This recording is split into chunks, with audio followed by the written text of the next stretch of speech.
Ahoy, friends. It's me, Dave Landau. After a long night on stage, I like to kick back with a captain's hat and a fine cigar and watch the Dennis and Andy show. These guys are huge nerds, but they're the kind that you actually want to hang out with. Enjoy them. I do.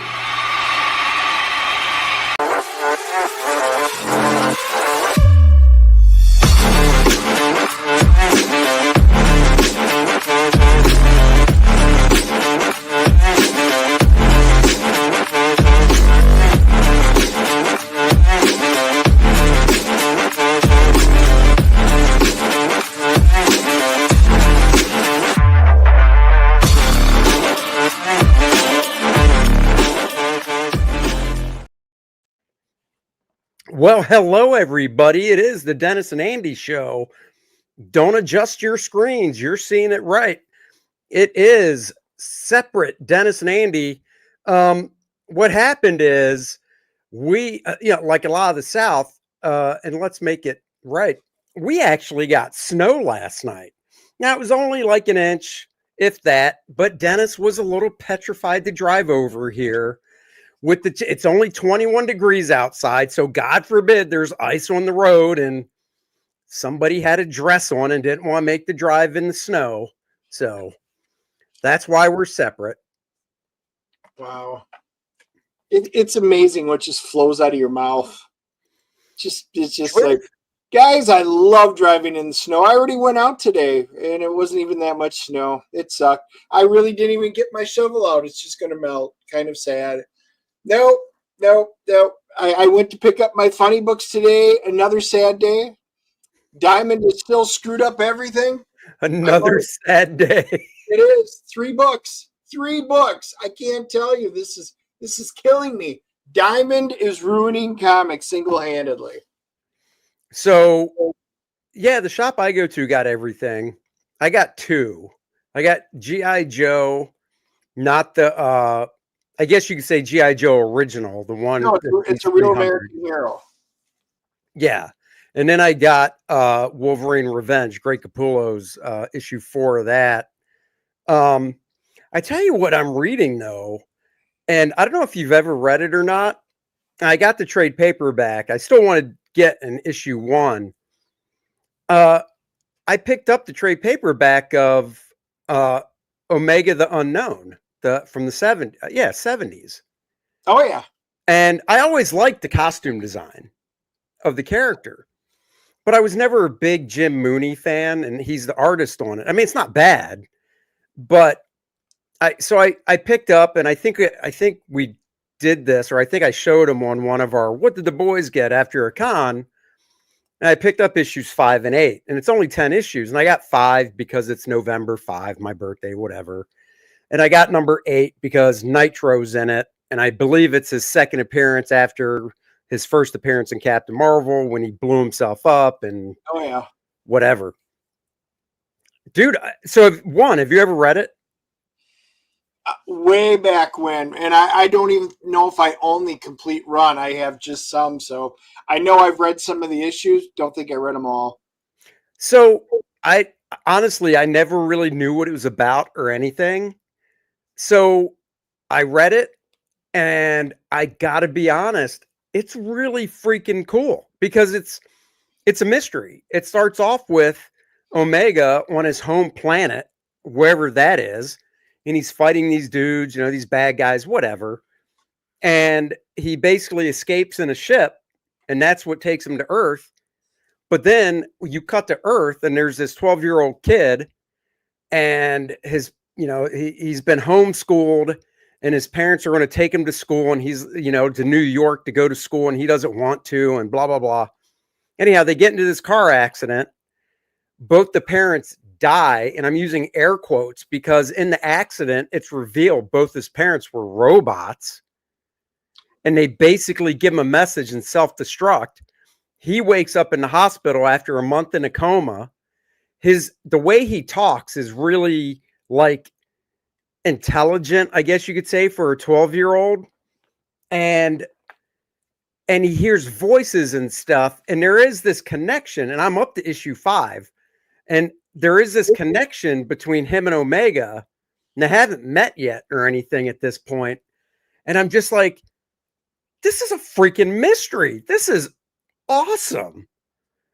So I'm like, really, and there's 2 issues of Defenders in it as well. So I'm assuming they canceled the book, but to kind of wrap up his story, they're like, it's not worth publishing 2 more issues of his book. Throw him in something else. So I'm really curious to see where it goes, but I'm really pleasantly surprised. Wow. So it might be worth picking up. I might have to read yours. And we've got a nice comment here from JP Roca. Finally read my copy of Kor-Drath, The Christmas Miracle. It was a lot of fun. Thank you so much. Really appreciate that. My 2 shops get their books from Penguin and Lunar. So Marvel and DC, yes. But almost all my books, outside of all my crowdfunding ones, the Kickstarter, the Indiegogo ones and stuff, I get almost all small press ones. And the bulk of them are still Diamond and Diamond only. I think that will be changing with the bankruptcy that Diamond is going through. But in the meantime, it's really screwed up everything because, I usually get anywhere from 10 to 20 books a week, and probably 18 of them are small press books. So, 90% of them. So, unfortunately, there's just not much we can do. And Diamond even started bringing in the really small press guys because they used to have a minimum. If you didn't order at least 7 or 8,000, whatever it is, you guys might know the number, then it wouldn't even be able to be put into previews. Now you can be as small as you want. Here, I'm going to print 100 copies. Okay, it can go in previews now. We need your money. I mean, yeah, that'd be great. Yep, that is basically it in a nutshell. So, yeah, it kind of sucks, but it is. It is what it is. So, Marcus, you got it. Yes, I put my quick flip up, guys. It's fun. I really was hoping Keith Champagne and Rich Stonkey, they put out their book Punch. They were on our show, probably a month and a half, 2 months ago. And it was great. It was fun. So, yeah, hopefully if you guys missed it, I'm sure they'll be doing another one and they'll do a catch up here. Yep. And so the real reason we're separate today is I'm going on Graybeards later with Mr. Aaron Lopresti and Gary Martin and Dan Lawless and such. So I told Dennis, and it's just not worth it. We usually go out to dinner after the show and stuff, but because I've got to basically, once we finish, I've got, an hour to set my camera up right for Graybeards. It's just easier for Dennis to stay at his place. Plus, we're going to grab dinner tomorrow before we see our movie for tomorrow. We usually save that for the end of the show, but we're going to go see Flight Risk. That's great. Marky Mark. With Topher, what's his last name? Grace? That's right, Topher Grace. And I can't remember the lady that plays the I don't know if she's a marshal or just the Fed or whatever, but the basic gist of the movie is it's directed by Mel Gibson. It's an hour and a half long, tight action flick. And so we're going to see that tomorrow night. That should be fun. Yep, and I will just say that I am wearing sleeves for one of the few times that you will see me this year because I'm sure you guys heard I am wearing the Wild Thing Vaughn shirt. Rick Vaughn from Major League, one of the greatest sports broadcasters in history, passed away, Bob Uecker. Somebody from my childhood, I used to go see the Brewer games all the time. Bob Uecker was the staple. He was a great guy, fun, and Major League was just one of the best roles. And so my niece had never seen Major League before, didn't know who Bob Uecker was. So this weekend we watched it. So first time that I've been on stream since he passed. So I'm wearing this in honor of Bob Uecker. And did she enjoy it? She did. It was very funny. And my sister-in-law, she hadn't seen it in, forever. So you just forget how funny this movie is. It is just a great fun. Oh, yeah. Was that late 80s or early 90s? I think it was 89. Yeah. Wow. Wow. So Sketching Success, as you guys saw in the title of today's show, is a 8-minute documentary that my daughter directed as her final project for film school. We're going to debut that here in a second, not get right to it, give it more time, more people to stream in. So it is her, like I said, she graduates in about 2.5, 3 weeks. And this is her final project documentary, Sketching Success. You can probably assume I'm in it. So very proud of her. So we'll show that. But we can talk about some other shows. Just finished, I think it was last week, Landman, which I got Dennis into. Billy Bob Thornton plays a landman down in Texas working for... man, I just blanked on his name. Who's the dude's name that he works for? John Hamm. John Hamm is the well, I assume low billionaire, high multi-millionaire oil man, and Billy Bob Thornton runs all the oil pumps and refineries, whatever you call them. And really good show on Paramount Plus. It's kind of like a dark, gritty, realistic version of Dallas, dealing with the oil wells, but you get your hands gritty. You actually see them out in the fields, what's going on, the cartel action, all the great stuff that could possibly happen out in the fields. Guys, I wasn't sure this was going to be my cup of tea, but boy, did it deliver. Allie Larder as his ex-wife, is fantastic. Demi Moore plays John Hamm's wife. They got a good cast, and they all deliver. It's fun. It is worth the watch if you haven't seen it. Yeah, and Billy Bob doesn't mess around, or I should say his character. If I remember correctly, the show's created by Yellowstone's Taylor Sheridan. Is that right? Did I say, is that who? Taylor Sheridan? Yeah, Yellowstone, yep, the creators. Yeah. Yep, and it's good. That dude, man, he's putting out some good stuff, because it's not only that. I never watched Yellowstone. I don't feel like going back and getting into it, but I heard it's good. But I did watch, what was the other one that American Primeval, that's what you're thinking of. No. The other one by Taylor Sheridan, before we get to that, with Zoe Saldana. Oh, Linus. Linus, man. Season 2 of that wrapped last year. Damn, another good show. Yep, that was another solid show. And Zoe Saldana, the main character who gets her hands dirty in the field doing stuff, but it's not a woke type of, oh, we've got to have a strong female that, in the lead because we have to. She is in the lead, but she gets her ass kicked and handed to her and stuff, and good cast surrounding her in it. So if you haven't watched Linus, you got 2 seasons to catch up on. Yeah, that was another good show. If you like military stuff, it really is.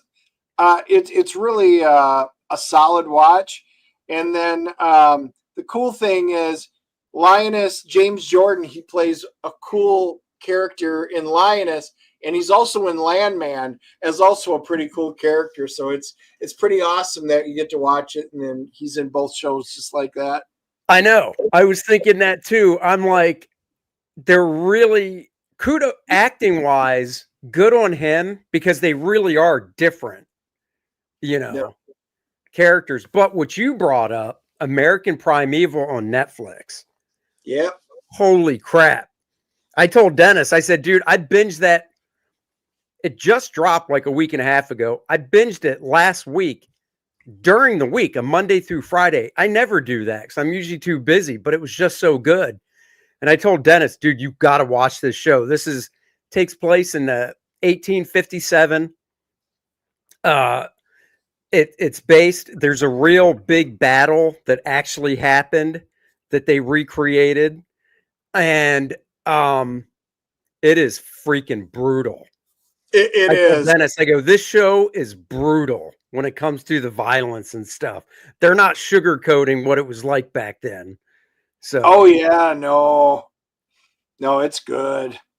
I was gonna say everything about that show is.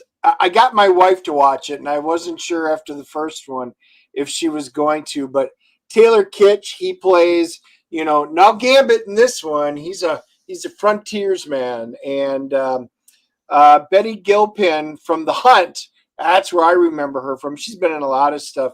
She is the main girl in that, and then it is all about the Old West. It is just fantastic. It's really about settling in the middle of nowhere. It's dealing with the Mormons, Brigham Young, the expansion of that, and everything that happens. Did you recognize who the actor was playing Brigham Young?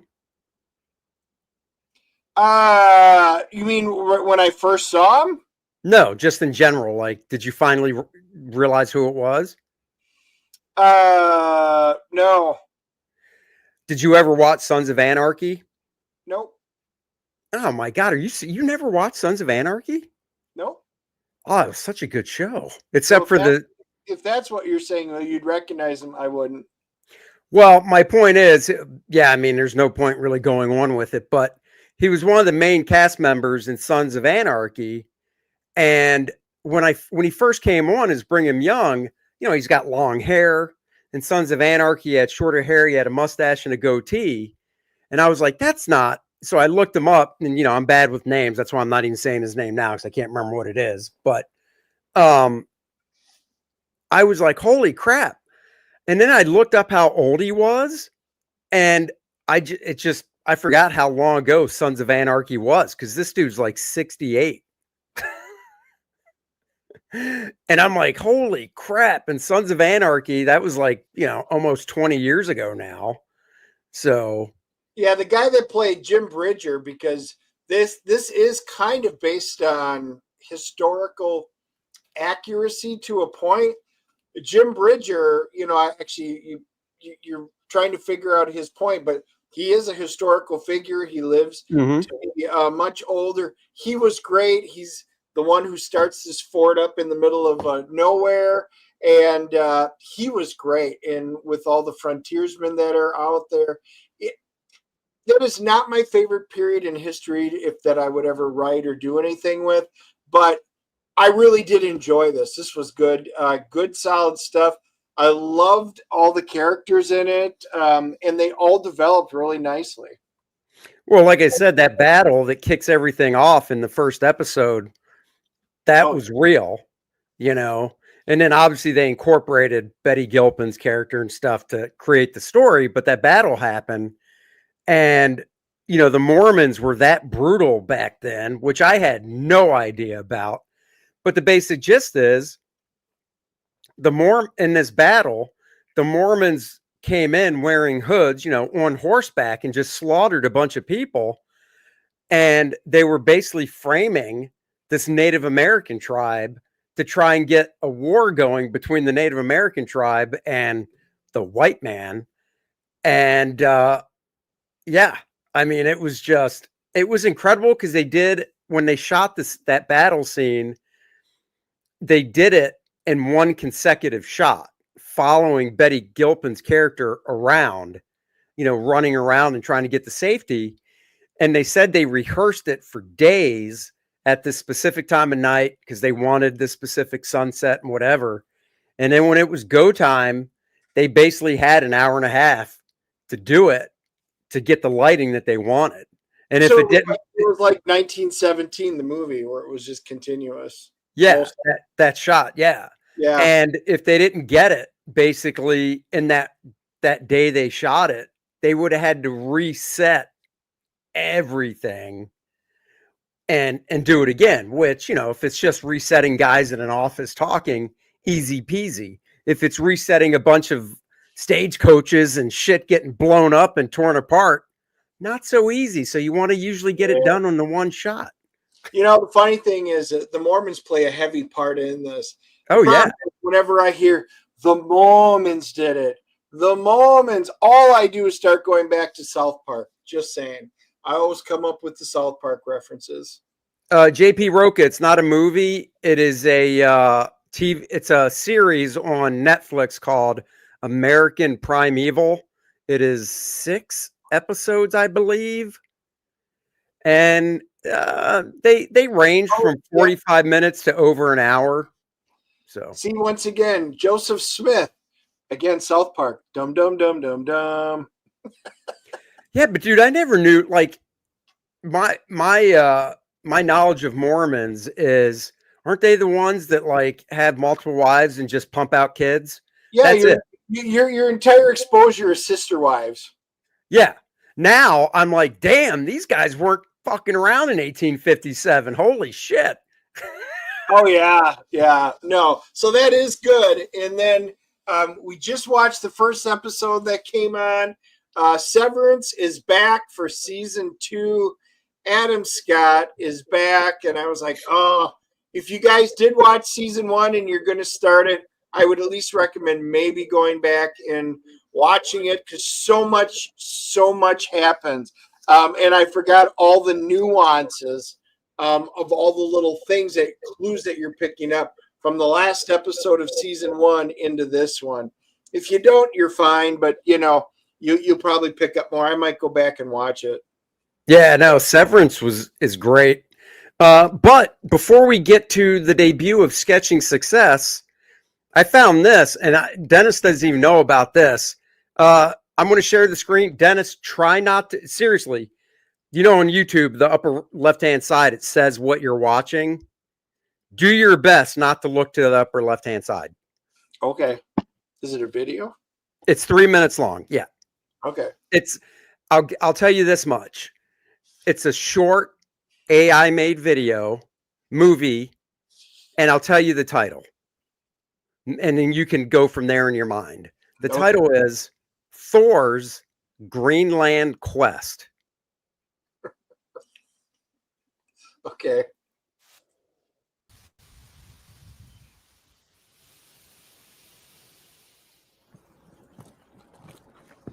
Can you hear it? I hear birdies. Did you say yes? I hear birdies, if that's what I hear. Okay. Now, I have not watched this yet either. I just found it. When realms teeter on the edge of chaos, a new vision emerges. It was not the vision of kings, but of a builder whose hammer was forged from ambition. His name was Thor, and his eyes were set on Greenland, where mortals longed for light in their endless winter. From the halls of Asgard, the great Odin entrusted Thor with a mission. Thor, my son, you seek Greenland not just for power, but for purpose. The journey will test your strength, your alliances, and your grit. Thor was not alone. By his side was the steadfast Sif, whose sharp-witted sword of truth cut through the chaos. That's awesome! Valkyrie, a fearless sentinel with wisdom born of war. Oh, they didn't get her white streak. I know! Fandral the dashing. Junior. Hogun the grim, who is fearless and unrelenting. And Volstagg the enormous, the most respected among the warrior class. UFC right on his chest plate. Thor and his team began their journey to bring prosperity to the frozen lands of Greenland. Yet, in the shadows, Loki plotted.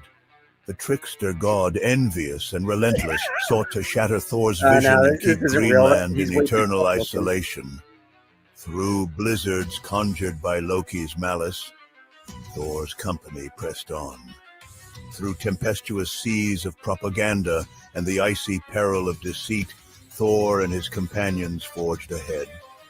Loki's distractions, traps, and conjured monsters rose to meet them. Is that Hillary? Resolve It is. burned brighter. Where's JD? At last they reached Greenland, a land of towering ice and untamed beauty. Its people, weary of the cold and chaos, welcomed Thor as a beacon of hope, a bringer of light to their frozen world. The Greenlanders, weary from years of struggle, saw in Thor a chance to rise, to build. But hope is never uncontested. The best ideas are always mocked. The future is always challenged. Oh, that's awesome. To be continued. Thor is not real. No Green Lantern Vikings were harmed in the making of this video. Shall we watch Deadpool? Oh my God, that Wait. was funny. Let me just. So you'd have to look up a Donald Trump parody, because I know you guys are. That was so good, dude. Just look up Thor, a Donald Trump parody, Greenland, and it'll probably come right up. Oh my God. That was great. Oh, it's on YouTube. Yeah. Oh, I already closed the tab too, or I'd share it. But yeah, just Google that on YouTube, and you should find it. No problem. I want to share something else here real quick. That why don't you grab that super chat there, big guy? Yep. Paul Taylor, thank you. Look at that. $10. Canadian bucks. $10. I see you guys are still on your Greenland kick. This is amusing. There should be lots of minerals there if you do manage it. But I doubt Denmark will give it up willingly. You know, what's interesting about it is they actually did polls over there in Denmark. And the Greenlandians, I don't know if that's how you pronounce it, but maybe the Greenlandians, overwhelmingly, they really, they're not very fond of Europeans because the Europeans treat them like trash. And when asked if they would like to become part of the United States, it was overwhelmingly yes. It was like 75-25. So I was like, did not know that. So that was pretty interesting. Who knows? That it? Who knows? It would be another Alaska-like place to visit. Hey, you never know. From what I know, it's the Gulf of America now. That's right. Now, here's my question, Dennis. You're more of a history guy than I am. Oh, Randy Howe, finding that link and posting it for people. Thank you very much. You're more of a history / I don't know, maybe policy in a way. When do you know any idea when the Gulf of Mexico was named that? Any clue? When it was named? I mean, as the Gulf of Mexico? Yeah. As far back as I can remember, it was probably in the look at that. Holy shit.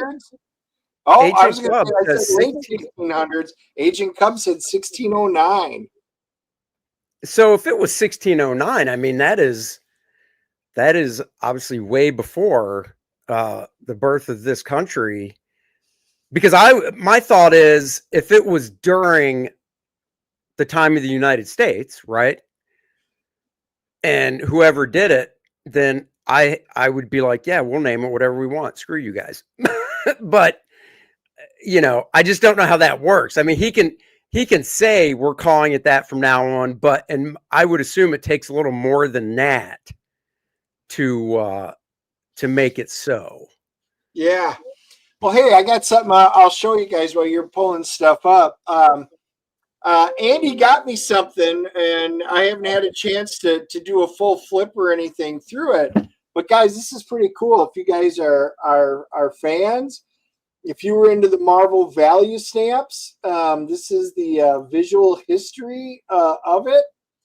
And this is a nice, it's a hardcover book, and it goes through all the stamps. And Roy Thomas does a really nice intro onto it, you know, forward and everything that goes into it. And then it'll actually show, you know, some of the like the books and stuff, what you could find them. But then the cool thing is it will list like Luke Cage, for example. There's your Luke Cage Hero for Hire. And then you can see the Luke Cage stamp. See if I can get it to focus. all the different stamps, the numbers, the collections and stuff on them. And then, you could get the back parts and actually collect them. Like if you wanted the Dracula ones, you could go in and get those different things and collect them and piece them all together and stuff. It was cool. It was a really cool idea that Marvel did.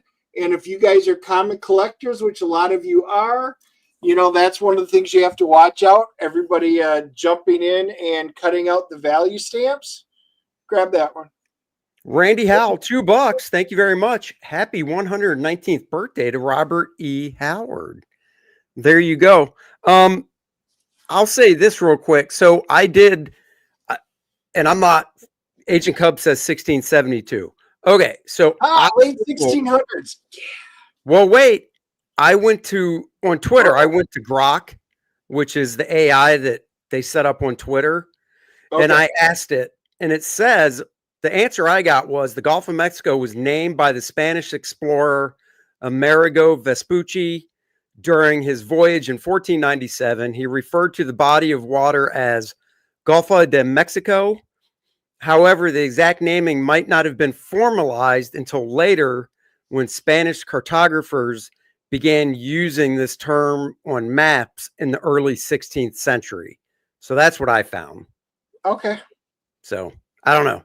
I don't know. I just don't know who. Yeah, that's cool. There's a completed one with the mighty Thor. Oh, sweet. Yeah. I should have looked through that before I gave it to you. All of you people that cut out these. So I'm wondering, I've never cut out any of the value stamps. It's just not something I would do, but I know a lot of people did. That would be something fun that I have not seen at any of the shows is those completed stamp books. I've just never seen them. That'd be something fun to actually see in person. Yeah. Torchbearer says that Thor looks nothing like Trump. Well, it is AI. No, he was talking about in your book, dummy. Oh, okay. But this Captain America does. Oh, hell yeah. Let's go. Yeah. Bringing it back. Happy Liberation Day was Monday. Okay. Now, guys, we will debut Sketching Success. Let me get it all pulled up here. Dennis has not seen this yet. I, of course, have because my daughter was editing it on the couch and stuff. And, well, I was in it. Let me get this going here. Let me make sure the mute is turned off. Volume's turned up. They don't stick very. That's true. They don't. That's so funny. Yeah, that is a problem. That's right. Please, everybody. That is my daughter's YouTube channel for her production company, Sabers Productions. If you would all with nepotism. 106 of you, go over there, hit the like and subscribe button, and notification bell if you want. But liking and subscribing is free. Let's kick this off. Here we go.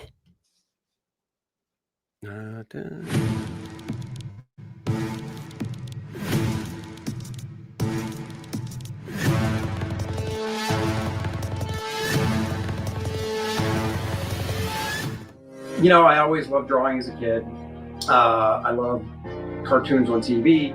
I love cartoon strips in the newspaper. And most importantly, I love comic books and superheroes. And it all started when I stopped into a 7-Eleven in 1982. This just jumped out at me on the comic rack with the magazines and stuff. I flipped through it and I just fell in love. And there's credits, and I realized people get paid to do this. I can do this for a living, and that was it. I was hooked. Every kid, I like to say, starts off with crayons and drawing and scribbling, and, doing whatever. But once other interests come into their atmosphere, video games, whatever it might be, sports, they drop their pencil and crayons and move on. But for me, I never did that. It was something that I feel like I had to do. And if I went a few days without drawing something, which was very rare, I would just kind of get anxious because I had to draw. And once I discovered comic books, I mean, that was it. I just knew this is something I had to do. So Bart Sears. Bart Sears is an artist that was working for DC Comics in 1991. And I was buying the comics that he was drawing because I liked his art. It just spoke to me the way he drew heroes and the way he told a story. And then next thing I know, when I enter my senior year at the Joe Kubert School, that was the art school I went to, in September of 1991, I see he's on the list as a teacher. So he wasn't one of my teachers, but it was a small school. Look at that stud. So I just both got hair. Talked to him, showed him some of my work, and I guess he saw something in it because he kind of took me under his wing. And next thing you know, I'm hanging out with him at his apartment as he's working on his Justice League pages. I'm drawing homework, and I would ask him to critique it and give me tips and pointers. And I mean, that's basically what he did. He really helped out my art in such a way that I think I grew leaps and bounds in those few months with his guidance, plus what I was doing in school. I first met Andy when I was teaching at the Joe Kubert School. I was teaching second year classes. This third year student, a skinny kid with a lot of hair, always barged into the class and would sit in the back and listen and make comments. And I guess he was skipping his class, but that's how I first met Andy. Right from the start, I knew Andy had what it takes to be a comic book artist. He had all the talent, but he also had the drive, and you really need both of those to succeed in this industry. Andy had that in the third year. His work was ready to go. Bart helped me so much when I was in school. This right here is a stack of pages that I sent in, or not sent in, that he really helped me with when I was creating them, the school assignments, but they were also portfolio pieces that I eventually took up to DC when I went with him, and he would introduce me to editors, and they would give me some pointers with some of these pages. But overall, this is some of the work I did and showed the editors that got me my first job at DC Comics. When Andy broke into the industry, it was no surprise. I was really happy for him, but he was more than ready. He had the quality of his work was right there. My first job was actually an issue of a book for DC called Suicide Squad. That book never came out. We'll just leave that story for another time. But I did draw the entire book. It was just never published.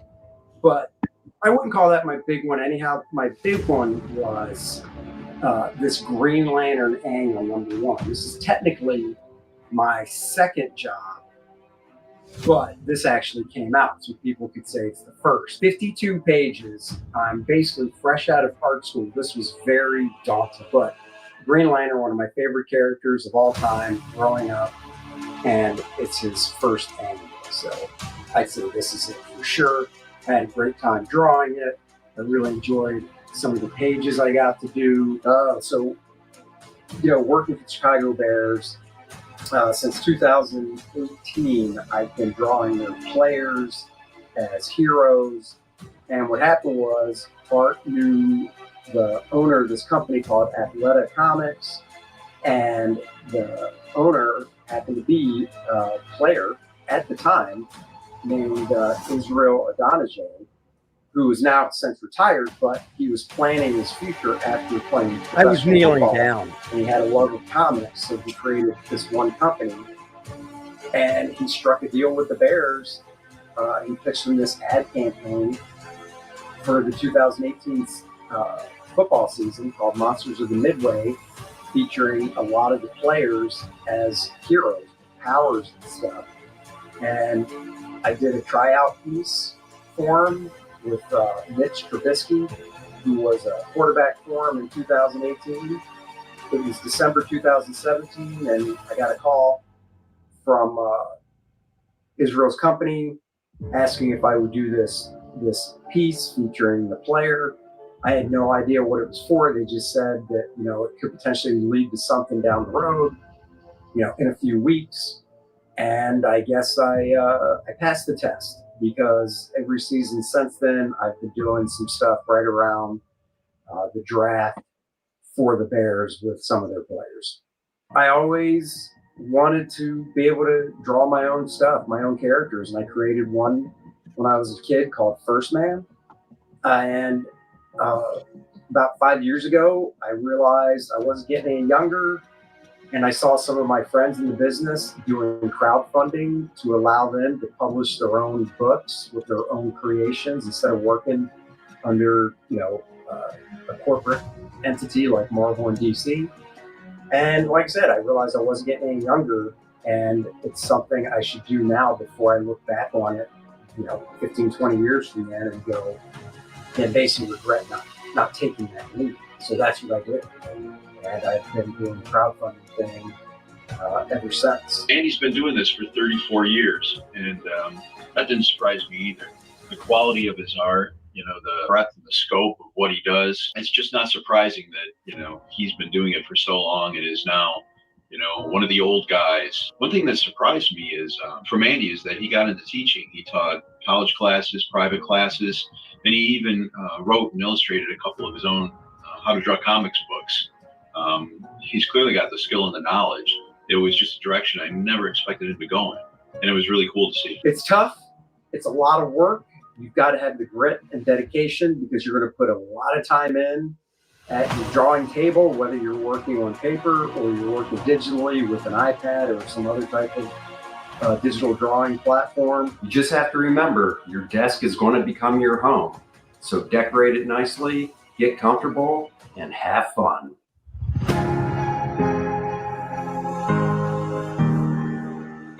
There you go.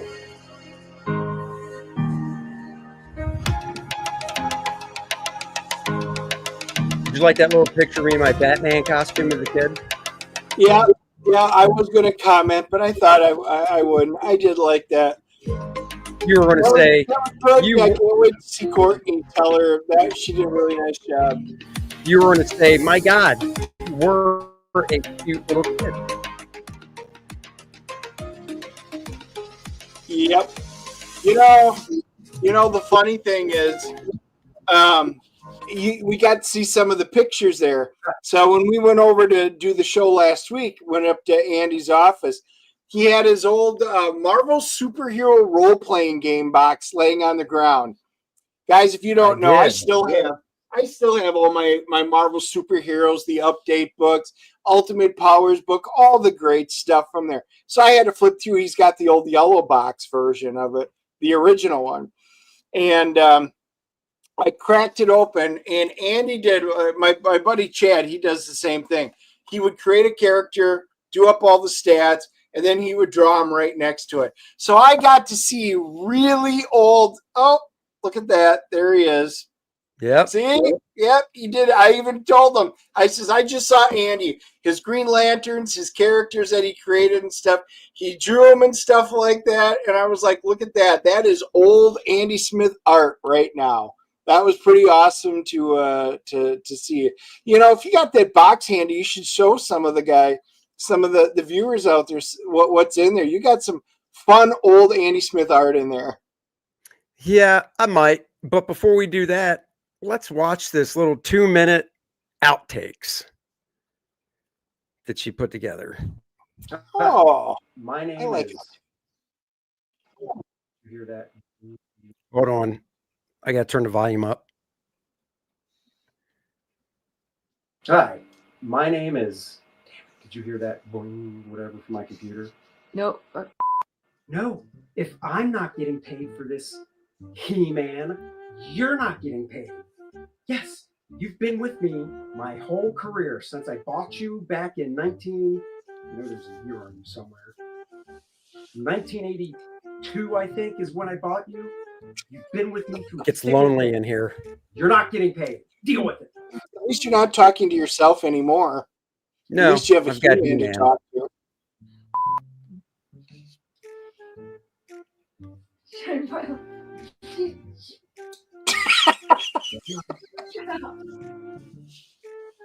Shine bright like a diamond. Where's my hair and makeup? I need makeup. Go ahead. Give me all wrap. All right. Come on. They want wrap. Nice. He's been doing it for so long and is now, You know, one of the old guys in the comic book industry. I love how the old guy's calling you one of the old guys. That was just classic. But you're older. So anyhow. One thing I never, ever expected from Andy was for him to get married. What are the odds of that? I mean,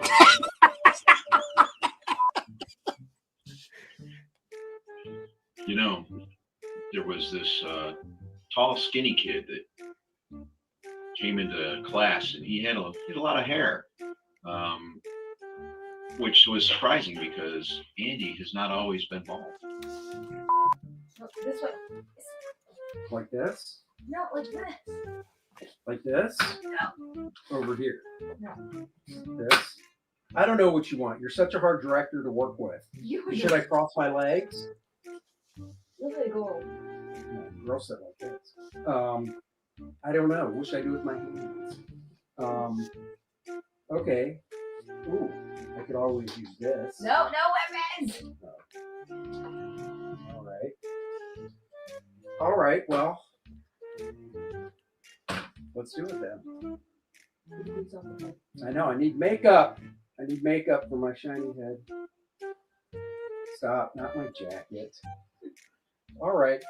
Cool. Let's do it. And wow. We're out. Peace, yo. Oh, Oh. Cowboys suck. Cowboys. No, you caught that. I got to give her a high Yes. five next Wednesday. Yeah, she likes to bust my chops about that. So Annie Agar did this week too. She busted the Cowboys. She was funny. oh, you're talking about the little video she does the back and forths and stuff? Oh yeah. Yeah, Yeah, no, she- I haven't seen that. I have to listen to her podcast this week. I just got it because her brother is a huge Detroit fan. Yeah. So I want to hear what she says. Torchbearer, thank you so much. And thank you all that have subbed to her channel. She'll really appreciate that.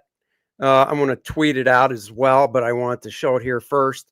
Love it if we could get her some subs and stuff, as once she graduates in a couple weeks, she'll be building up her portfolio and will be available for freelance video editing jobs and video stuff. So there you go. Look at Nice. that. Got 10 subscribers. Gotta love it. And for those of you that, depending on if you're watching this through Andy's, my channel, or you could be on Rumble, or you could be on X, but there's Andy Smith. You can go to his YouTube channel and subscribe if you're not already at Andy Smith Comic Artist, or you can do mine. Mine's really easy at Dennis Turner. Super. If you guys haven't been subscribing, why we do have some content that's exactly the same. We also have stuff that is completely different because we all do our own thing. So guys, make sure you subscribe to all three of them today. That's right. Some of the things that are different from our channels is on my channel, I will always wear clothes. On Dennis's channel, he will not. And I do get more views than Andy. There's a reason. That's true. You you show the guns, you take the sleeves off, you ruin good shirts. So I like, by the way, how you ruined a Kor-Drath shirt, but for some reason you won't cut the sleeves off that shirt. Hey, I did my quick flip of Space Ghost today, so that is up. And, my wife doesn't want to cut off sleeves of all my shirts, even though if there was a shirt, well, technically no, because Charlie Sheen only cut off Rick Vaughn when he went and tried out, which was a black tank top. I already have one of those sleeveless shirts. His uniform still had sleeves. That's true. That is true. Well, I get it. Let's see here. That's what. Oh, Agent Cub. I mean, if I have to take my pants off my shirt off on my channel, I will. I mean, come on. See? Wild You know. thing. Oh, there's Paul. He's making his bud sting. Wow, thing. You make Well, the my funny thing butt is, sting. in that movie, it was filmed at County Stadium, even though it was obviously Cleveland Indians. It was filmed in County Stadium in Milwaukee, Wisconsin. You'll see girls, bunch of people in the stands with Quad Graphics shirt. That's where I worked all those years ago. So we all knew a bunch of people. My wife's friends were actually there in the stands that she went to her high school, college buddies and stuff. So yeah, that was really great to see. I was working, so I was not down there for the filming of it. I was about to ask, why the hell weren't you there? Yep, had to work. Well, you know what's funny? So Sydney Sweeney, the next movie she's filming, which part of it was filmed here in Charlotte and Gastonia, which is south of us by a little bit. She plays a boxer. And I actually did get a email request. They were looking for extras to go down to Gastonia, which is like a half hour from here for people that don't know, to sit in the audience for, a thing when she was boxing, a scene, but it was on a Friday and I couldn't do it. And this was like, I want to say it was in early December or maybe mid-November. And yeah, I was just busy, but that would have been fun. Yep, it would have been. And then Channing Tatum was filming a movie here in town last year, towards the end of the year as well. So I imagine those are all wrapped by now. Well, gee, if Ryan Reynolds and Blake do, maybe they'll be filming something here. Who knows? Maybe Charlotte becomes a place for movie types. You never know.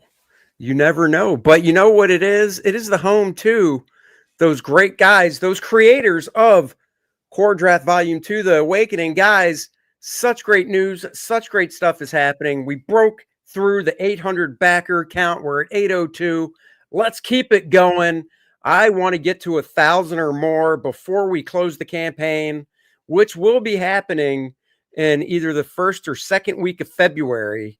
So time is a ticking. Might be around February 10th. That is a Monday. Just got to coordinate some things. What's that? Just 50. Oh, look at that. $57 from 57K. Nice. That is basically somebody getting the catch-up tier will put us over 57K. So if you've never got Kor-Drath The Reckoning, guys, go back the catch-up tier where you get a new Bud Root cover on The Reckoning and Kor-Drath The Awakening as well. So definitely check that out. And get a beanie to survive the winter. Exactly. Buy us a beer if you want. Lots of covers to choose from. Great stuff. The minifigures are being printed now from the vendor we're working with. Those are in the works. The game modules and stuff, if I could show my camera, but it's kind of hard to move. I've got 4 boxes over here with game modules, the Vordoom mini print, the Adriana trading card, and the new player's map that we added that is double-sided that comes with every game module. That was Dennis's wonderful idea. So those have been added to it. Everybody will get that backed it. Preview pages are up. Like I said, lots of great stuff. Black and white edition. I'm almost done putting together Kor-Drath, the layouts to send that to the printer. We've got Irene's cover still available. The black and white line art cover is available only in the collector's box, but a lot of great stuff comes in those boxes. So check that out too. And all the colors are done except for one page. And then all the colors will be done. Our proofreader will be done this week. So all the lettering can get tightened up. And then that'll be done. It'll be in your hands before you know it. So guys, go back the campaign now. If you haven't, we appreciate every one of you that have supported us and backed the campaign. Can't tell you how much it means to us. So go back it now. And there you go, guys. We want to crack 1,000 backers, and of course, we want to crack 60 grand. Only because of Randy, I can do this. Quick math, only $3,057 away. And then everybody will get this beautiful Bart Sears print featuring colors by Dan Lawless. So let's go and do it. Agent Cub says just backed it. So I'll hit refresh. And while I do that, what is Dennis showing? Let's see. This is the new box. The final version of the box came out. There we go. Nice. Very nice. Yep. And when you flip it, oh yeah, there's your astonishing. You can store all your Kor-Drath stuff right inside. Put it nice and neat right on the bookshelf. You know, right where your stuff is always. And it keeps them nice and tight. There you go. 197 more warriors are needed. Agent Cub did back it. It went up to 803. I don't know what the deal is, why the backer number goes up, but the monetary amount hasn't moved. It could be once the payment method goes through. I don't know. But point is, it will change. So thank you very much, Agent Cub. We really appreciate it. And I like Paul. He's doing a nice Devo. Flip it real good. Real good. That's right. Guys, we're going to get out of here because I got to get ready for Graybeards here in a little bit. There it is. Yeah.